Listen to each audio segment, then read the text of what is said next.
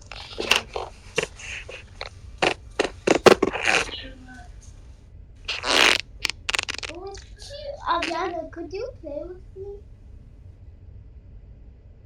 There it goes. Are you still there, kiddo? What happened? Frozen. Hello, hello, hello. What happened? Wi-Fi cut off.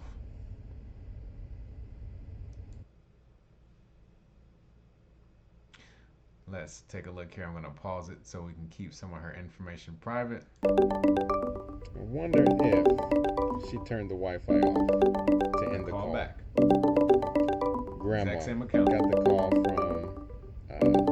her daughter, my kid's mom, probably after the emergency motion came across her attorney's email or docket, whatever you want to call it.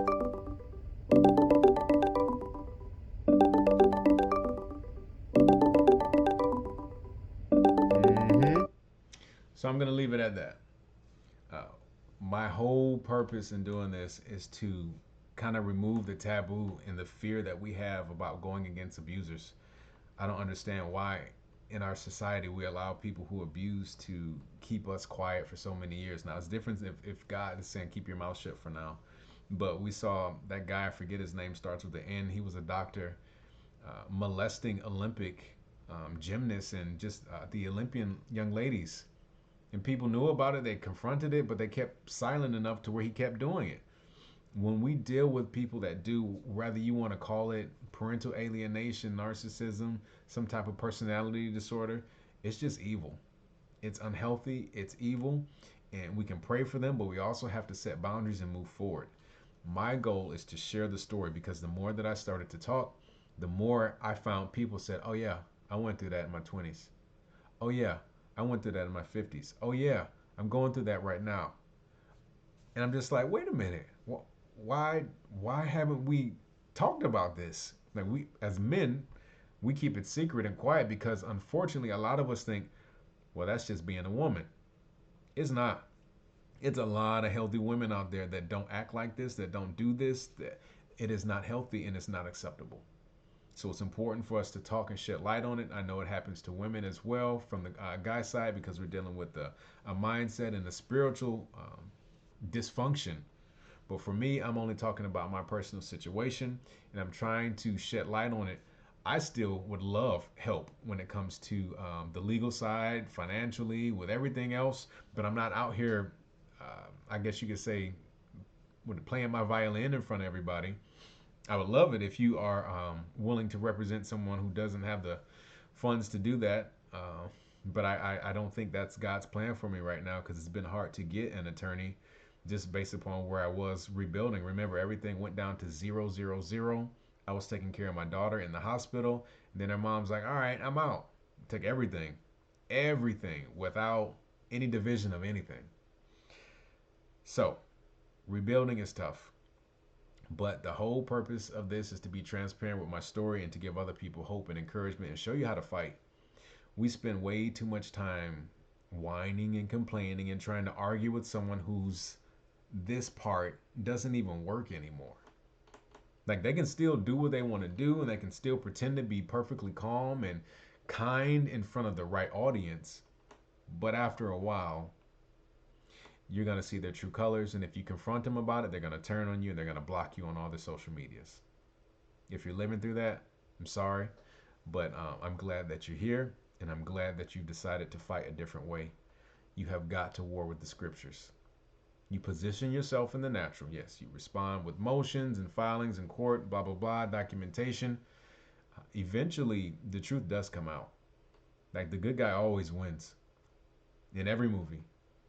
Now I know some of the, forget movies because Hollywood can make some pretty twisted stuff. God always wins in the end. Light always triumphs over darkness. Even if it takes a little while. Always. Good overcomes evil. Continue to be the parent that you want it to be or wanted your own parents to be to you and be a blessing to others. Tell your story. You don't blab it, but you tell your story because we overcome by the blood of the Lamb and the word of our testimony. I will see you on the next one. Keep fighting on your knees and keep your head up.